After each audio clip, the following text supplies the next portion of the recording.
Welcome to the City Council meeting of February 15th. The mayor is out and I'm running the show tonight. Please stand up for the Pledge of Allegiance. I pledge allegiance to the flag of the United States of America and to the republic for which it stands, one nation, under God, indivisible, with liberty and justice for all.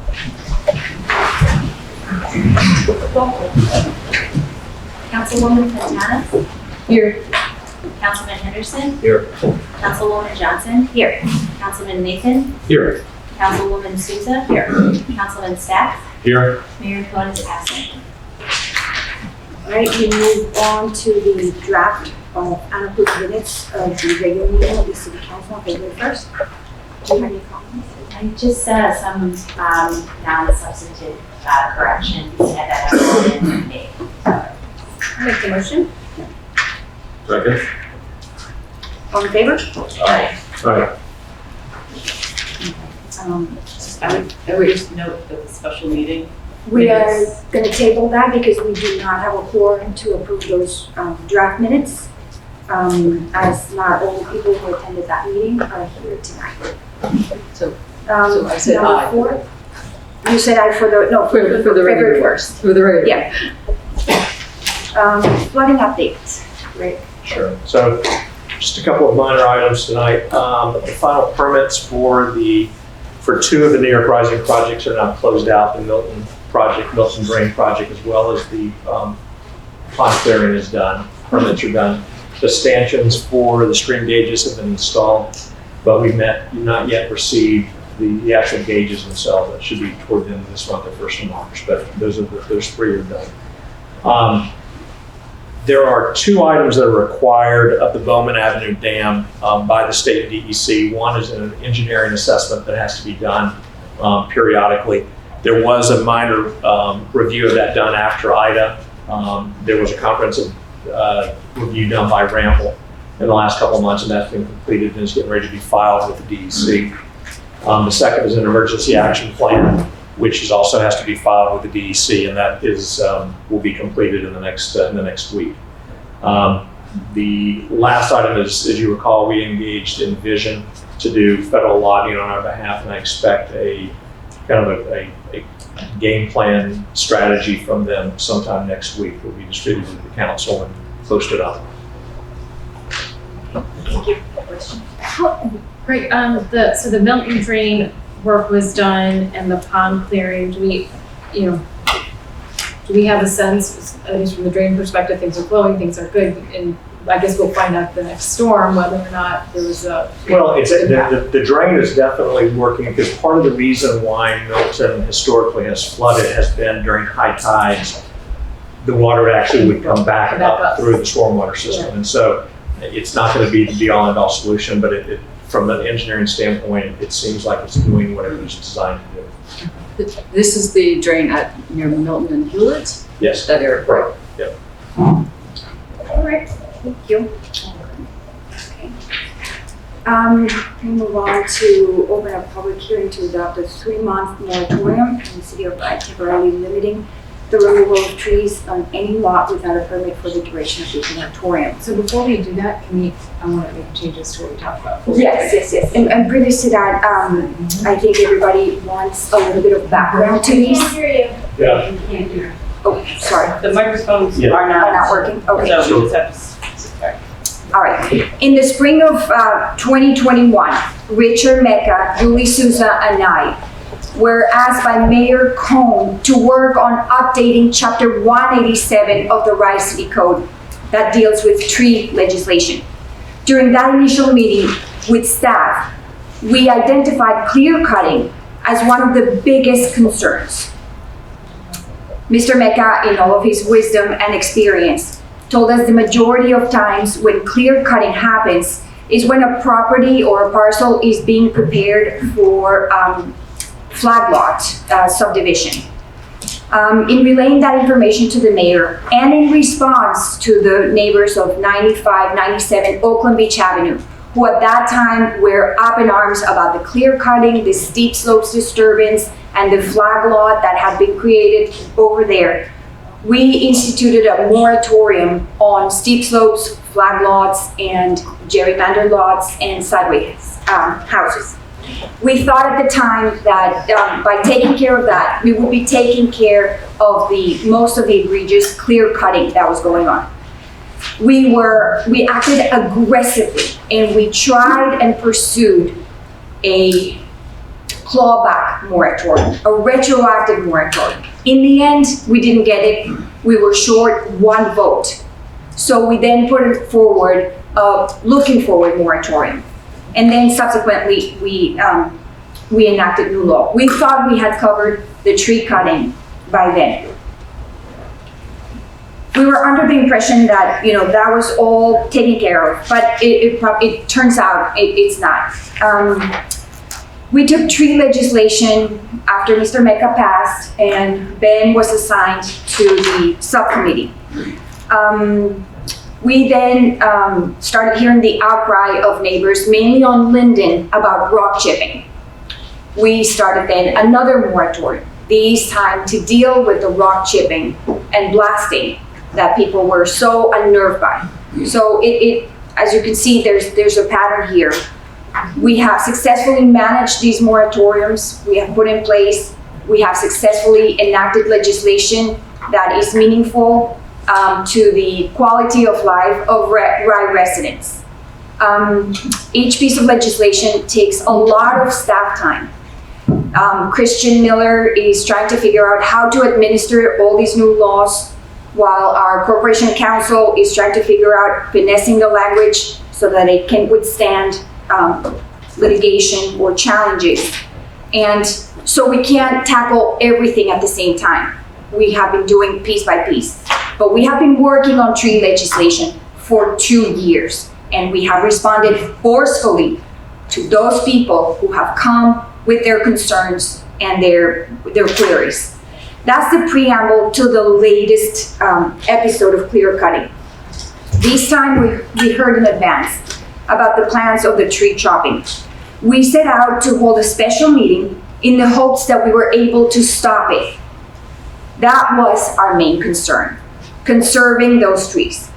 We were late, but we must follow procedures to set up a city public, a council meeting. So we had to set up the notification process, we have to wait for it, we have to work on the framework of the proposed law, we have to, we needed some time. In the meantime, 40 mature trees have been felled in one single lot without a plan.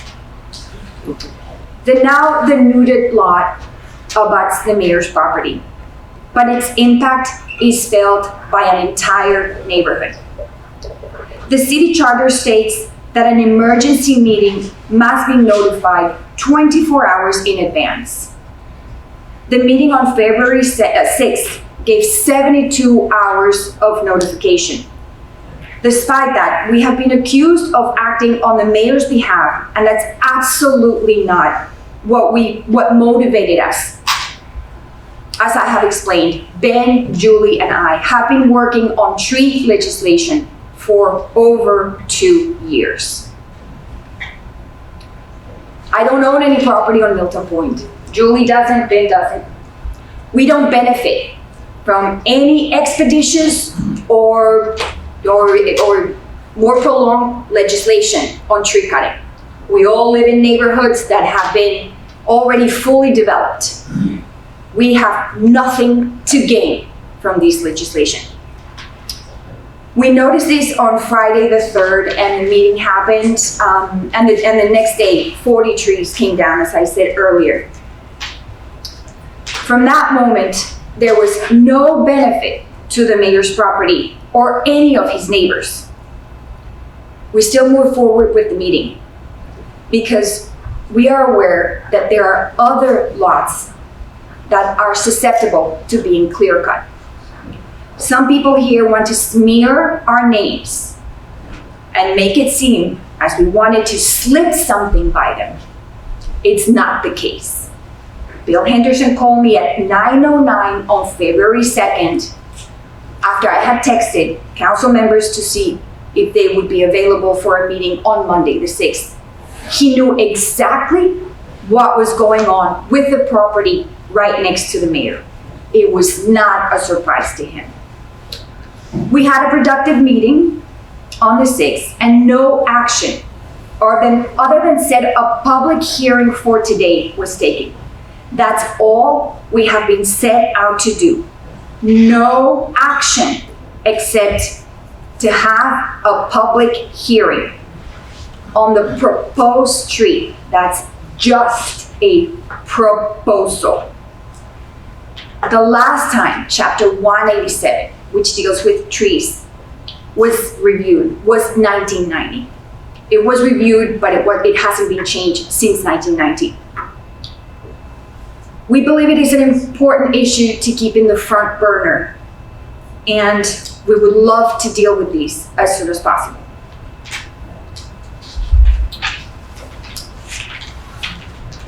And with that, we have some comments on the law.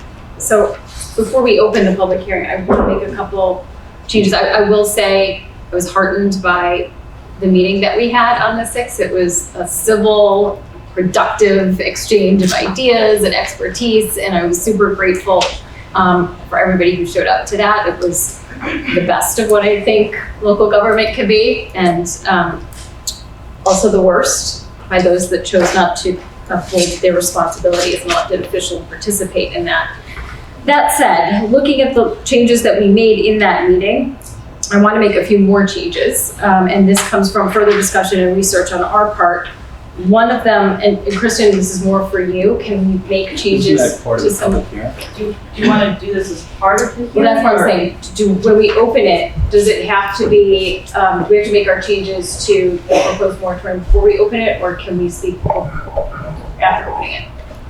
I would recommend actually speaking after opening it, so that's part of the. Oh, I got it. Okay, good. So that I will make the motion to open a public hearing to adopt a 3-month moratorium in the city of Rye to temporarily limit the removal of trees on any lot without a permit.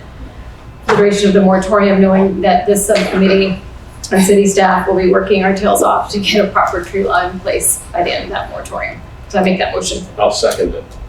We have a roll call on it. Yeah. Councilwoman Fontanes, No. Councilman Henderson, No. Councilwoman Johnson, Yes. Councilman Nathan, No. Councilwoman Souza, Yes. Councilman Stacks. Yes. Mayor Cohen is absent, so I believe that the motion fails. So any tree that comes down, it's on the 3 of you. Okay? Oh. Anything, no, I'm not, it is ridiculous that you are playing politics with a very pressing community concern. You either are not paying attention to what this community wants, or politics are more important than this community. That is what you have told me, that is what you've signaled to the people in the room. Politics are more important to you than addressing a widespread, long-standing community concern. It's repulsive. For those people who want to speak on the trees, please don't leave. There will be an opportunity for that. So at this time, Kristen, I would like to suggest we consider for the meeting of March 1st? First or 15th? No, the 15th, March 15th. In this, I need your support and Greg's support in working expeditiously to come up with the amendments that we've been working on for the Chapter 187. And I would like us to schedule that on the agenda of consideration for amendments to Chapter 187 and public hearing that day. Okay, so it would be to set a public hearing. Yeah. For the 15th? Yeah, to consider amendments to Chapter On the 187. substantive law. Yeah, Not a moratorium, but. Not correct. A new, I think, a reset. right, so if I think there's sufficient time between now and the 15th to get a substantive amended Chapter 187 before this council. So do we have to open any sort of public hearing to make that happen, or can we just notice it in the course of regular agenda setting? No, you would have to make, if you want to have the public hearing on March 15th, you would have to make that motion to put it on the Tonight agenda. or? You can do it tonight, you can do it on the You can do it tonight first. or on the first. Okay, Okay, let's do it on the first. no, it's your tonight. You wanna do it tonight? Yeah, sure. Okay. I want to just, I'm- can you I'm- restate I'm- what exactly what- this is? what is the motion? Yes, what's the motion? The motion is to consider amendments to chapter 187 of the Rice City Code, which deals with trees, and set a public hearing on those changes, on those amendments. Right, so So the motion would be we're to setting set a public public hearing on March emergency 15th. check. Yeah, What are the amendments? That's what we'll be working on. that's what we'll be That's what working the on in the subcommittee following working on. month. Yeah. We have already, as a subcommittee, we have already presented the city staff with several amendments. And was the When did this- CCAC what- a part of this, or the Rice Sustainability Committee? We're just For the doing a zoning public hearing. Do you board? not want to hear from the public? You're gonna abstain from showing up then too? No, I'm just asking, what are these amendments? You, Where are they you're coming gonna be working on No, them. I'm asking, That's what- where did they come from? What was, They came from the subcommittee. Yeah. you three? We had comments from Yeah. CCAC, we had. That's what I'm asking. So input from- CCAC yes, was but a there- part of But there is still more. We learned a lot the other night, which was the great benefit of showing up. And so we would like to input that in this too. So we're Okay, gonna, because- there'll be more things, I more things. have spoken to members of the Rice Sustainability Committee and CCAC, and they do not feel like they have been part of this. So They're the ones who issued the red line off of which we were working years ago, because this has been going on for years. I'm not aware And we'll of, continue to work with them. This is not a group that doesn't want to hear from the city and from the community. I'd like to hit reset here. First of all, I'm not aware of any work, substantive work, in the 14 months I've been on the council concerning tree legislation, other than there's a desire among members of the council and the community to do something about trees. These never left, Which- these I'm never still left the speaking. subcommittee. I'm I'm just still explaining to speaking. you. I'm still I'm speaking. answering. There has been no public work until recently on this subject. We had a concern that emergency meeting was tainted. We expressed it to you. We told you our concern. We suggested that you notice the meeting for a regularly scheduled meeting. And it was our concern that anything done at that would be subject to challenge. We were advised that by council, and that was Council. confirmed. The city Corporation. council, and our concerns were confirmed by the Rice City Board of Ethics. So we are anxious to move forward. I think passion got ahead of process here. I have serious concerns about the genesis of the meeting on the 6th.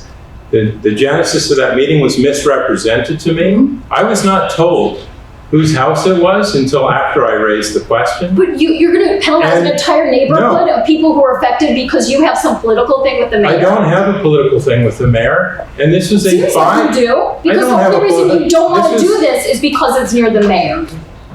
No, This is a widespread community issue. have You've not an- been paying attention, Josh. I have an objection to the appearance of impropriety. I have an objection to the And appearance of naked lots that have been perpetuated in this environment, and you are caring more about the If political you have, nonsense. no, there's no political nonsense. This is a bipartisan concern.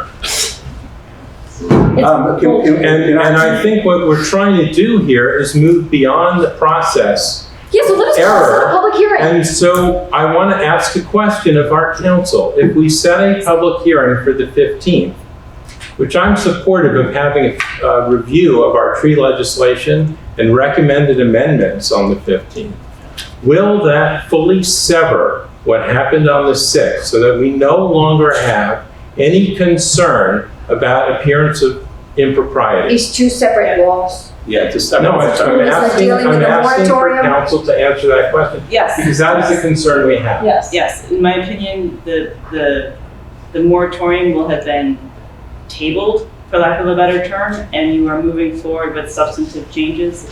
And whatever taint of impropriety, appearance or otherwise, that may or may not exist would be severed. Can I just say, I'm glad that I'm glad we're going to look at the draft law. I don't know if I'll agree with it or not. I think that's a much better way to go than having a moratorium. So if you all think you can have one prepared and that we have enough time ahead of the 15th meeting to review it and get our questions ready, I'm fine with that. I don't have a problem with that. Again, I don't know if I'll agree with what's in there. There's a lot of things I've seen that I don't agree with, but I'm glad we're moving away from the idea of a moratorium to, if people feel there's an issue with trees, let's see what kind of legislation we can put together that, and maybe, we can get 4 of us to agree on it. So I'm happy to do that if everyone thinks that's enough time. So, And it is separate. Make the motion. And I'll second it. Can I do a roll call? Thank Can we just have clarity on what we're agreeing to? We're setting a public I hearing. didn't ask you, I'm asking our council, My what is, understanding is the motion is to set a public hearing for March 15th to consider substantive changes, amendments to our chapter 187. okay, so Trees. that's fine. Right, I know it wrong. Second the motion. I did, It's already been done. Okay. Councilwoman Fontanes? Yes. Councilman Henderson? Yes. Councilwoman Johnson? Yes. Councilman Nathan? yes, Councilwoman Souza? Yes. Councilman Stacks? Yep. Mayor Cohen is absent. Okay, so now we move on to residents may be heard on matters for council consideration that do not appear on the agenda, and we welcome everybody's comments on trees as well. Do you have any assignments? I do. I just want to clarify, anyone's welcome to come and speak, but this is not, record. this is not part of the public. Please don't help us Can I- inform. Just give me 30 Yeah. seconds, please. This, it's not part of the, what I would consider the legislative hearing on the proposed law. You're welcome to speak, but it's not part of the official record.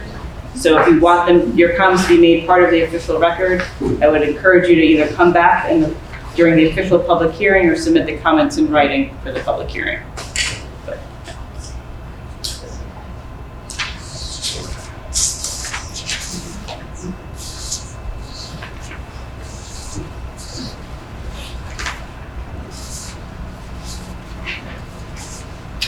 Anne Farrenhoff.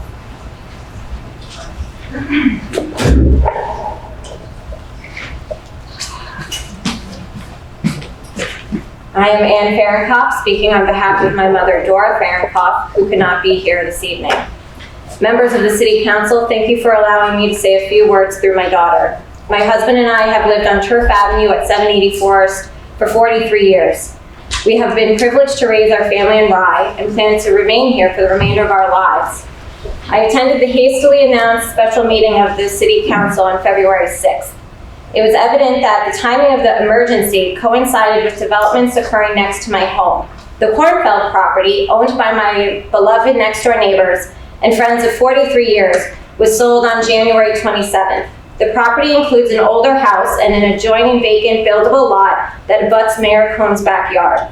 On Friday, February 3rd, the city website posted a notice of the emergency meeting to be held on Monday, February 6th. For years, requests from council members and the public for a judicious tree ordinance remained unanswered, but an emergency meeting was called when it affected the mayor's backyard. The so-called emergency became moot as the Forest Avenue lot was cleared on Saturday, February 4th, the day after the emergency meeting was announced. At the meeting held on February 6th, Mr. Cohn did not recuse himself from the discussion, nor mention, and no mention was made of Mr. Cohn's personal interest in calling this special meeting. I beg to differ with those who describe the Turf Avenue lot as an ecological gem at this special meeting, and in articles of opinions published in local media. The lot was not maintained for decades, filled with dead fallen trees, brambles, and decaying underbrush. It was used by neighbors' gardeners as a dumping ground for grass clippings, fallen tree branches, and even refuse. Raccoons and rodents lived there and were a health hazard in such close proximity to dwellings. Danielle Rudis, the Cornfeld's daughter and executor, has asked me to inform you that her family became worried in the last few years that children could injure themselves on the lot and that many diseased trees were at risk of falling onto neighbors' yards. Yes, we need a tree ordinance, but the process should be transparent, honest, informed, not driven by personal interest and rushed. I urge you to include professionals familiar with tree care and preservation in this discussion. Their knowledge and opinions are crucial in formulating a tree ordinance that serves our community well. Thank you for your time and for your service to our city.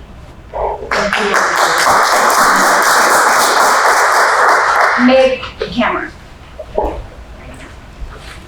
Hello, I'm Meg Cameron of 5 Martin Butler Court. Thank you all for listening to the public. As we heard from a lot of passionate and well-informed residents on February 6th, we're losing too many trees and the consequences are bad. Luckily for us, the city has been making great strides in tree preservation.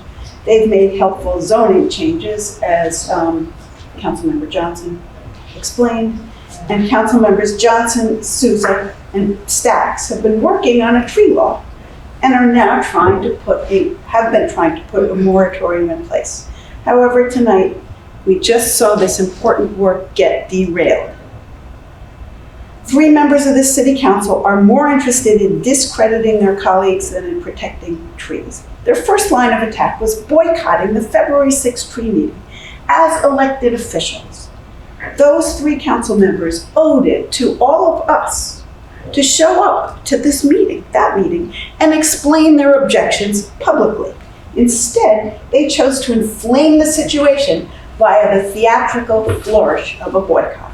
This drama and their actions tonight show that their motivation is neither trees nor ethics, but political gamesmanship. This situation is unfortunate to say the least. The very worst part is knowing what will be hurt by the actions of council members Henderson, Nathan, and Fontanes, and that's our trees. Thank you.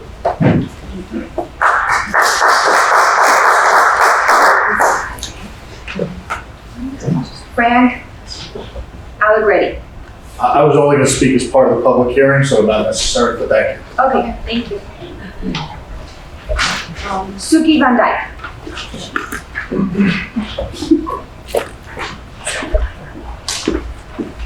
Hi, Suki Van Dyke, 62 Garden Drive, Rye, New York. And the first thing I gotta say is this isn't about politics, this is about government. And the things that we've seen from some members of this council are embarrassing. I was disappointed in this afternoon's piece in the Rye Record by council members Johnson, Susan, and Stacks. Instead of acknowledging their mistakes and the mayor's serious violations as outlined by our city's ethics board, apologizing and moving forward in the proper way, they doubled down. Tonight, they continue to pretend that the ethics committee report didn't come out and then didn't strongly condemn their actions.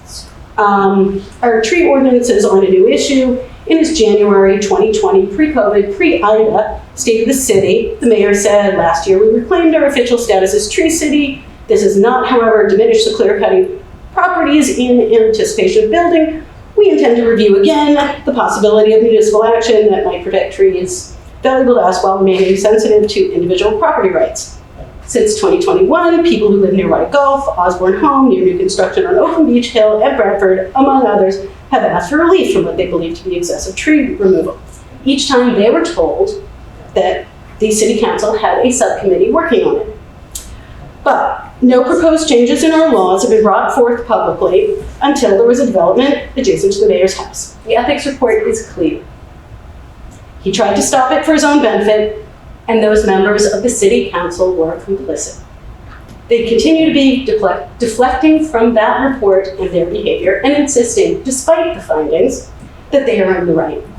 Given all of this, it's reasonable to ask those city council tree subcommittee members, where's all the work in public from the previous years of tree subcommittee meetings? How can the public access those findings? When were meetings? What experts did they consult? How is the public informed?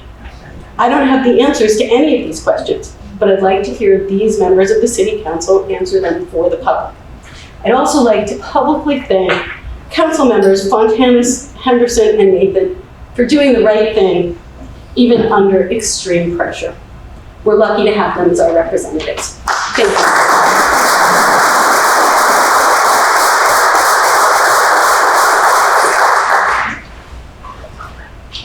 Judy Studebaker.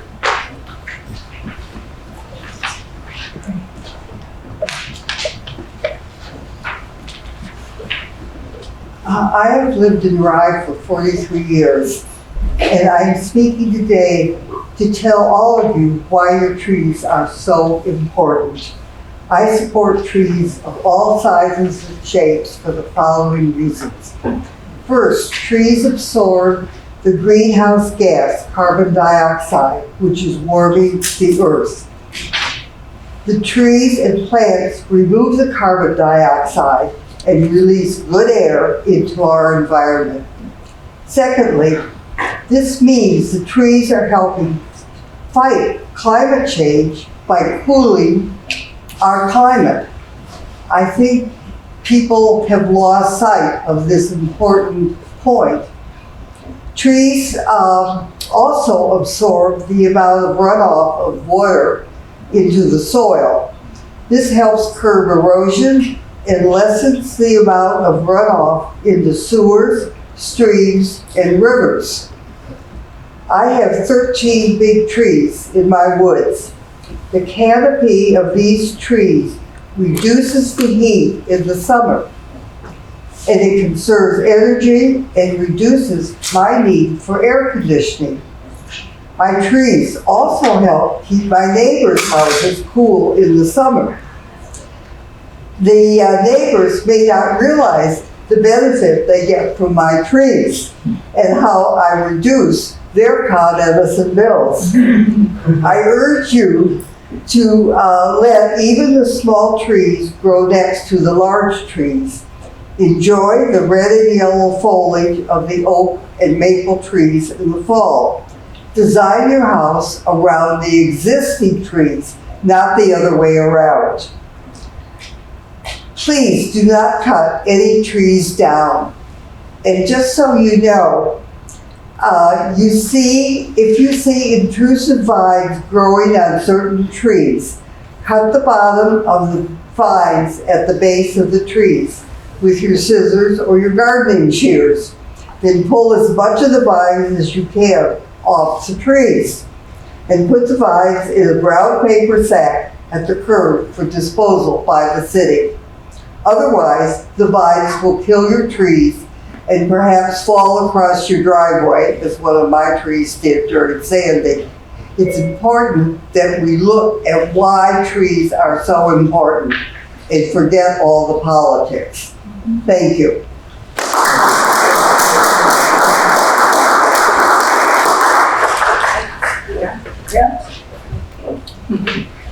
All right, moving on.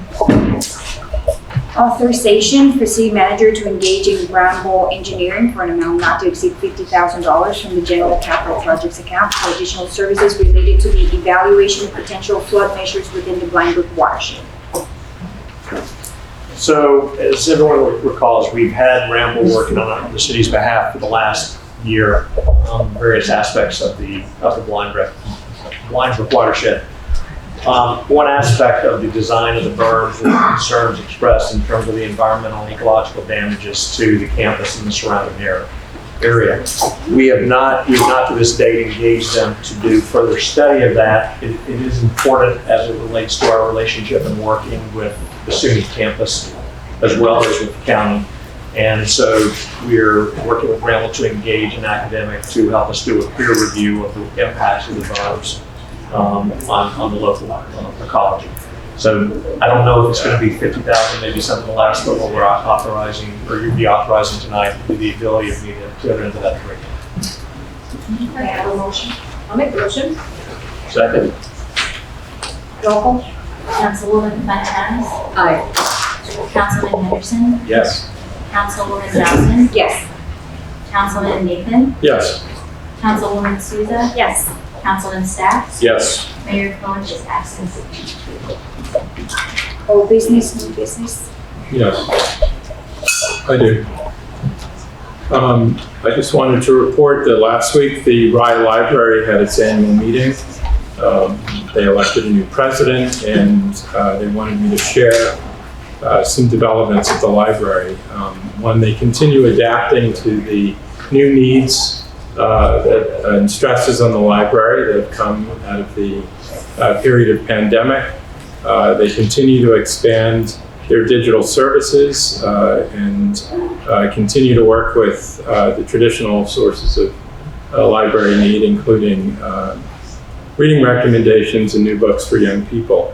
The board and staff are actively planning and working on current, immediate remediation from flooding under Ida. They've reorganized how they use some of their space. They're also planning some interim renovations to further make the library resilient.